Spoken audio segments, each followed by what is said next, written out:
You can be loyal to your political manifesto, but you can't be loyal to the stomachs of cadres. Here we patalanki the people of the Republic of South Africa. Those decisions must be transparently held accountable. So it is, for me, an act of shame that you hold the arrogance to tell us that it is none of our business who those people who advise you are. The authority would have convened a special authority meeting wherein the minister... I'm going to pause you. How much time did you take? Don't take me what happened at breakfast and then at lunch. Okay. How much time did you have to consider? And the suitability was at face value, but the matter was clear. Order. Yes or no, please. Because I gave you, it's a very simple answer. So you still gave a unanimous support of the list. Even though you raised issues, we heard what your issues are. But after those things, your opinion to the minister was still that the list is great, let's have it. Was that the absolute majority consensus of the authority? The authority would have found that the process that was followed was a correct process. Did it include who the panel was and what the panel recommendations are? Can I get clarity, Honourable Member? You are saying now to the people of the Republic of South Africa, as the head of the NSA, you do not know who the panel that worked on the preliminary work of deciding who the candidates for appointment of SETAs, which you are responsible for scrutinizing, are. You don't know those people. You just took what the minister told you and you knew nothing else. The responsibility of the authority would be to ensure that due processes were followed. Thank you for not responding to my question. Minister cannot prepare gazette. So you are nowhere in the middle of the screenings and the nominations involved in any of this. You can say yes. No. You're not. Okay, that's fine. TG, do you know who the selection panel for the appointment of NSFAS are? No. You don't know? You're saying that with the fear of God in your heart, that you do not know.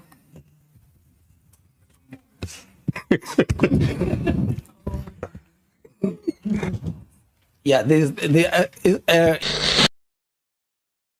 Guys, I've told you guys in South Africa, you have your new incoming Iron Lady going forward. I feel like just importing her to Nigeria to try to give these fire shot questions to the members of the parliament in Nigeria.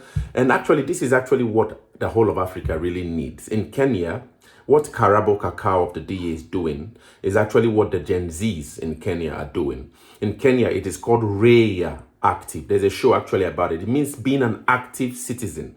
The Gen Zs in Kenya, most of them, the young 19, 20, 21 to 30-year-old young Kenyans have a copy, most of them, of the Constitution of Kenya in their pockets. They study and eat this thing day in, day out. And you would hardly find a young Gen Z, a young Kenyan in South Africa who doesn't understand the business of government or doesn't understand how to be an active citizen and to follow up and demand accountability from the leaders in Kenya. Because what we see now in South Africa is that it appears as though that a lot of the blame for the rot in South Africa has been put on external issues like, the cartels, the drug lords, the illegal foreigners and all of that. But at the end of the day, you come to realize that when certain questions are thrown at the members of the parliament or the government in itself, we might see that the main problem running through the business of the day in South Africa might be lying within the parliament and the government officials themselves. And I think this is what Karabo Cacao here is exposing. So this is actually the moment when, the beginning of the expose that led to, the discovery of the corruption that has been happening at the SETA boards of the Higher Education Ministry, or the Ministry of Higher Education in South Africa, erupted to the point where the DA now decides that they're going to open up a case, or file a case for this minister NKABANE. And funny enough, I heard this morning that she's been fired. In other words, I'll be making a video soon where Karabo addresses the circumstances behind how and why this higher education minister Nobuhle NKABANE has been fired and replaced by, I think, another member in the Department of Higher Education, and is argued to be hitting the ground running because he has always understood this. But actually, this is the moment where her back got broken. So in other words, this is the moment where Karabo breaks the back of NKABANE, exposing these are things that shouldn't actually have come to the fore to the public, but with the right questions, all right, we are able to pierce through the divide and see the rot that's actually going on in this ministry, to the point where now the minister has been fired. But I still question that firing, because I think that minister is still going to be a member of parliament, although being fired. But anyway, let's just quickly listen and watch to how Karabo asks this really bombastic, laser-based questions to the minister that really have no answers, that shows the rot in the education ministry in South Africa. And share your thoughts, guys, in the comments. Firstly, let's do this. Minister, the whole reason why you have a selection and evaluation panel, the nomination task team, is because the King Ivy report on cooperative governance at 2016 advises that it must be there. And at the heart of why that should be the case is so that there can be transparency in the work of government. You don't need to pay me for me to be known or held accountable for decisions that have to do with the governing or the governance of the Republic of South Africa. So it is all fair and great for you to say, because you're not paying these people, you're not going to tell us who they are. But the bottom line is you are being paid, and the decisions that you make on a salary, on the lives of the people of South Africa, and a salary, here we patalanki the people of the Republic of South Africa, those decisions must be transparently held accountable. So it is, for me, an act of shame that you hold the arrogance to tell us that it is none of our business who those people who advise you are. It is our business as the people of this committee, and it is the business of the people of South Africa to know who gets to vet, who gets to govern 19 billion rands of the country's coffers. And if you are still going to maintain, I'll wait for you to talk and then listen to me. Thank you, Minister. And if you're still going to maintain, Minister, that you are not going to tell the people of South Africa who your people are, your people who you clearly, for me, here's my hunch, and I don't have my bones out. I'm not in my ndomba, but here's my hunch, right? The reason why you don't want to tell us on record who the team was, who the selection committee was, is because if you tell us the names, it will be very easy for us to close on the dots on who those people are and why they were sent there. Because had there not been those people, then there is no way that out of 573 applicants, the best bets would have been Nomusa Ngubi. There's no way you would have gotten Utembi Ngosi Josopo. There's no way you would have gotten Zakeleb Teles. There's no way you would have gotten Ukonde, Kababu, Katatumantash. There's no way you would have gotten Upetoles Tole there. There's no way you would have had Uloyiso Masuku there. There's no way you would have had Ubuyambo Mantashe, Umersita, agriculturist, Umtata, engineering, and manufacturing. There is no way you would have had Usianda Mkati there. There's absolutely no way Elizabeth Topajani would have been immersed in the system. And there's no way you would have had Ntatema Buyakulu there. Certainly no way Boni Sombele would have emerged. No way Tulani Tifuta would have been there. And Mama Amanda Mapena would have also not been there. These are just a few of the rest of the people there. The reason why you configured the list of the panel the way you configured it is so that there's a tailored outcome of these ANC cadres who are already beneficiaries of the system of government. Some are district municipality CFOs there. And it's a shame altogether. So when I say ngaki iteng, and leadership that is graceful would say, "Ndiyaxolisa guys, ndenziphutha. I didn't think I would be caught in this mess, but I have been caught and I realized bana dirongo, so ndiyaxolisa, I won't do it again." Instead of maintaining to say there's nothing wrong with these people, because your argument, mind you, is the same as saying, Brian Molefe, as qualified as he is, on the basis of his qualifications, we forget about corruption and thuggery because he's qualified. Your argument says it's good for you to have qualifications. You can be a thug as long as you have qualifications. You can be corrupt and be used to manipulate and politicize the system to the detriment of the people of South Africa as long as you have an NQF level 8. That argument doesn't work. Meluak, hi. Congratulations on your appointment. So you were inducted on the 6th of May. And then on the 8th, your body received an advisory notice on these appointments. Am I correct? Is this the tally that I have? Is the dates correct? You were the 6th of May, you were inducted.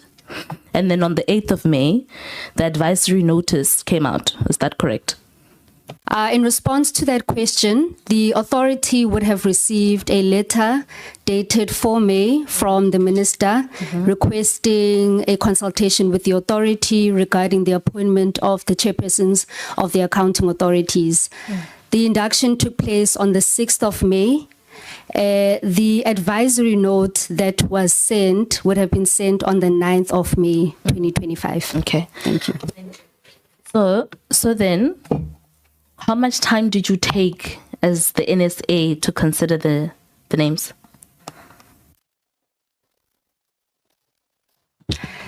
Thank you, Honourable Member. So the authority would have convened a special authority meeting wherein the minister... I'm going to pause you. Nakoyak Milwak. How much time did you take? Don't take me what happened at breakfast and then at lunch. Okay. How much time did you have to consider?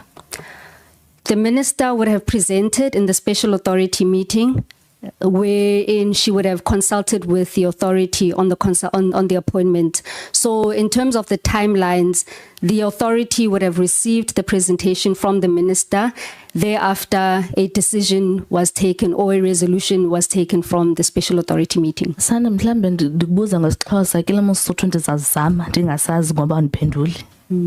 Ixesha lithatha ixesha lingaki nokuconsiderisha. So uminister unike presentation nini nasebenza phezu kwayo nini?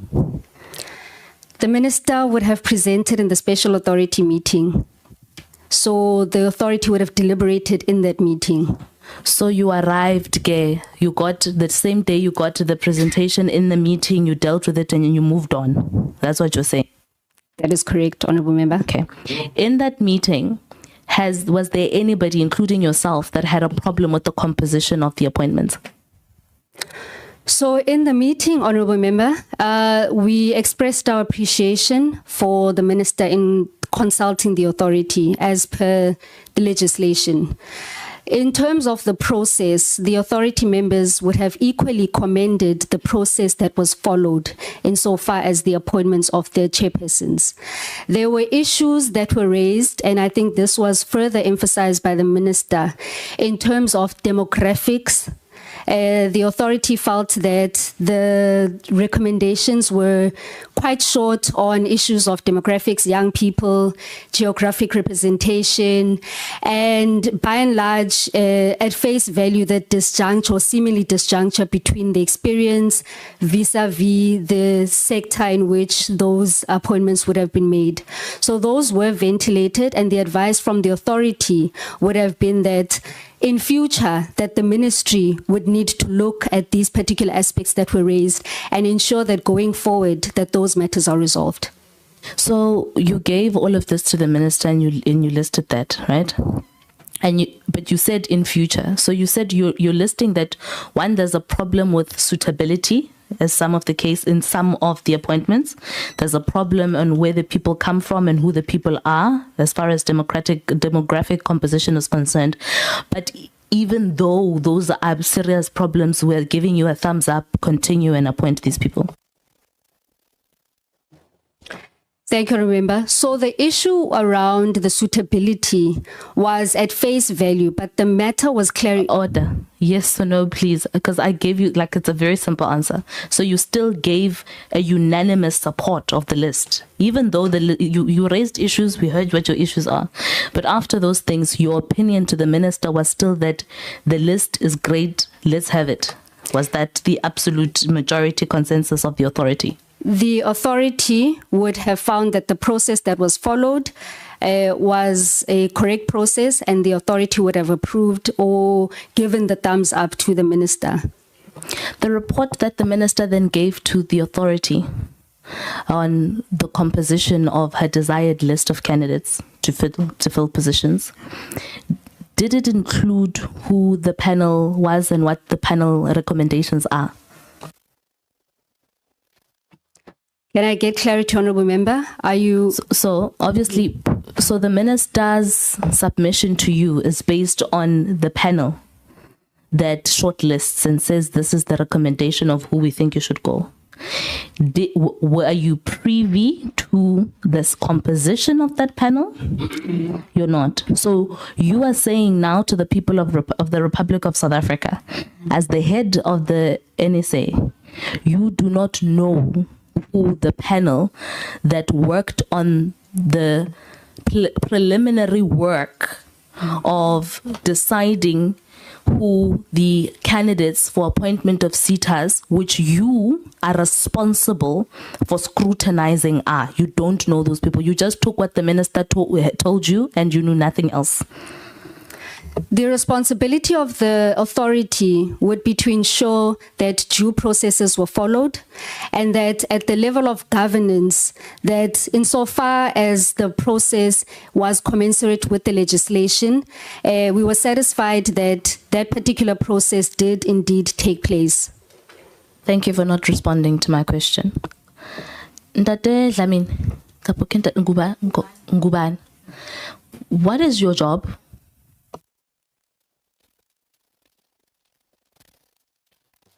I'm Chief Director, SETA Coordination, responsible for SETA performance and governance. What does that mean in this process? The process of the appointments, how do you fit into the picture? I run the process administratively. I also have the responsibility to provide technical advice in the process. So meaning the setups of the meetings, the screening processes, all of those things, that administrative function is yours? No. What do you mean then you run? What do you mean? Explain. That in this process you feature with technical support and administrative support. What does that look like? I will make an example. The gazette, when the gazette needs to be issued, minister cannot prepare a gazette. So so you are nowhere in the middle of the screenings and the nominations involved in any of this. You can say yes. No. You're not. Okay, that's fine. DG Sishi, when a minister of your department that you are the Director General of takes a decision to compile a panel that is responsible for the appointment of people who directly account to you, do you ever get to know what that composition is?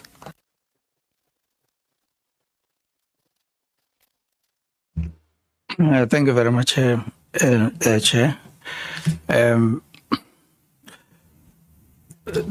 Let me start by saying our approach has been that we separate we promote the integrity of the process by ensuring that we stick to AG's advice. So this is the first time that we have gone to this extent, which is when we presented to Parliament.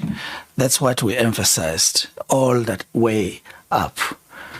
Extraordinary measures taken to improve on the integrity of the processes, from the qualifications, the minimum requirements right up to that point. My role would be then, once the NSA have looked into the list, and it now is approved to make sure that the machinery of the department provide support and make sure that the orientation programs are done. And so I think that would be the role of the DG there. Do you know? The mic is off. Oh, thank you. DG, do you know who the selection panel for the appointment of NSFAS are? No. You don't know? You're saying that with the fear of God in your heart, that you do not know?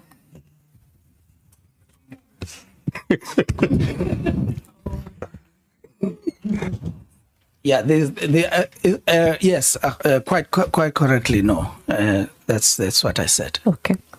So the whole lot of the department, including the NSA that's sitting here, is saying with their chests, none of you know who the minister's panel is. You don't know the faces, you don't know the names, and you were not involved, that Minister Nobuhle NKABANE concocted this whole fiasco alone.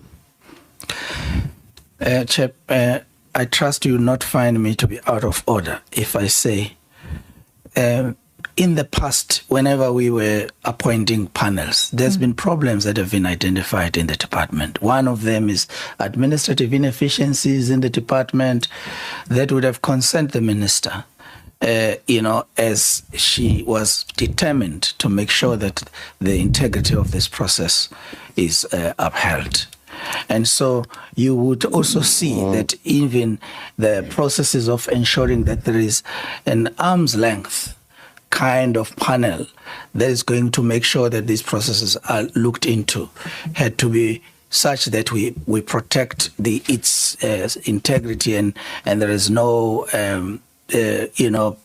prior contact with anyone who's appointed. So if we say no, that's because indeed that's what we intended to produce, a process that is free of any contamination and influence by any other official of the department.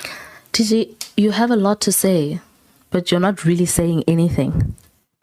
The answer is simple. So you are saying, yourself as the DG and all your officials here, you are saying you're throwing the minister under the bus for herself to take responsibility alone. You are saying, as the DG, and none of you people know who she worked with to consult on this matter. It's okay to say, so you don't know anything as the department. Yeah. Okay. Advisor to the minister. Yeah. I heard you, it's fine. That the advisor to the minister, that next door, am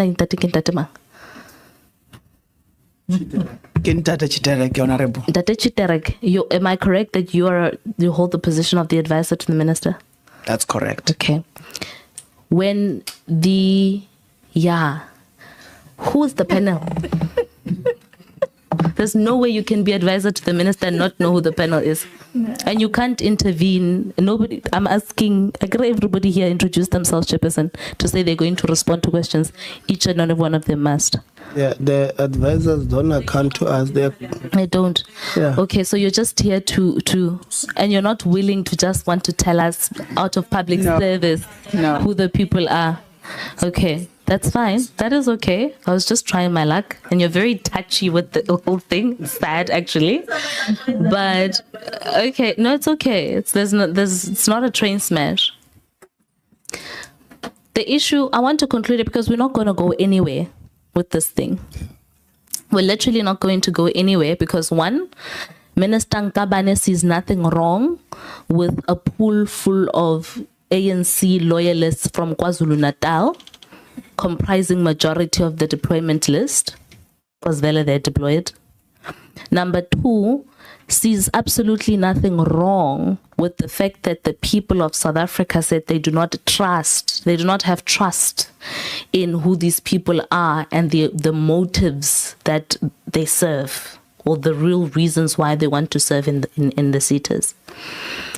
Bold to the extent of saying that the process was beyond reproach and that the same people must apply again. After 573 applications were received and her secret panel weapon, which we will very much uncover very soon, her secret panel clearly favored these other people. So we're not going to go anywhere. The only closing shot I want to say is this. Minister, at the heart of public service is selflessness. It is an absolute blessing to be given a position of a minister that oversees not only SETAs that are responsible for empowering young people, but overseeing institutions that make or break the lives of young people. And given that in the last 31 years of this country, we've had an issue where there is an erosion of trust between the people of this country and its government, and how government has been politicized, you would assume that people who come and take office do so with one interest only, the people, and forget about their political loyalties. You can be loyal to your political manifesto, but you can't be loyal to the stomachs of cadres. Because what that then does, Minister, is it not only questions your reputation here and makes us question your credibility and the interests that you have and you serve, but it makes us question the department itself and its configuration on where it is going, whether the people of this country can continue to pay tax with confidence, knowing that their tax is going to serve a good mandate.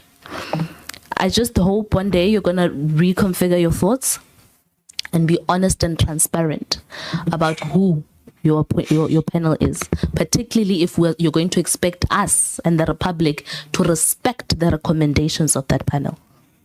Thank you.